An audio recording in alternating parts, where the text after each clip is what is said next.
میری اور کسی کو آ رہی ہے کوئی پرابلم؟ آواز میرے خیال میں یہاں سے تو والیوم ٹھیک ہے. ابھی ٹھیک ہے آواز؟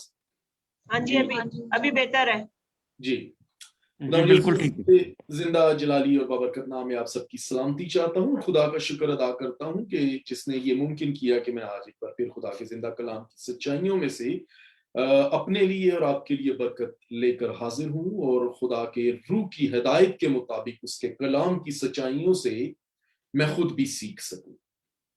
اور میں آپ سب کا شکریہ ادا کرتا ہوں جنہوں نے ہمیں اس میٹنگ کے ذریعے جوائن کیا ہوا ہے، اور خاص طور سے جو لوگ کچھ عرصے بعد ہمارے درمیان شامل ہوئے ہیں، میں ان کے لیے ان کا شکریہ ادا کرتا ہوں. خاص طور سے میرے بہت پیارے بھائی جو لکھنؤ انڈیا سے بھائی رنجیت سنگھ بہت عرصے کے بعد ہمارے درمیان موجود ہیں، اور اسی طرح بھائی مینول فخر صاحب تو بہت ہی عرصے کے بعد، تو آپ کو بھی دوبارہ ہم ویلکم کرتے ہیں. خداوند آپ کو برکت دے.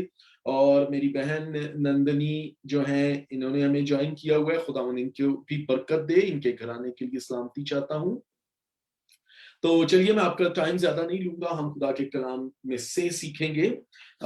میرے سامنے ایک جو حوالہ ہے جس کو میں شخصی طور پہ جب پڑھ رہا تھا تو خدا نے مجھے ایک عجیب سا کلام دیا، اور میں چاہتا ہوں کہ ہم سب اس میں سے سیکھیں جو آج کی ضرورت اور آج کی کلیسیا کی اور آج کے معاشرے کی اور آج کے نوجوانوں کی ضرورت ہے.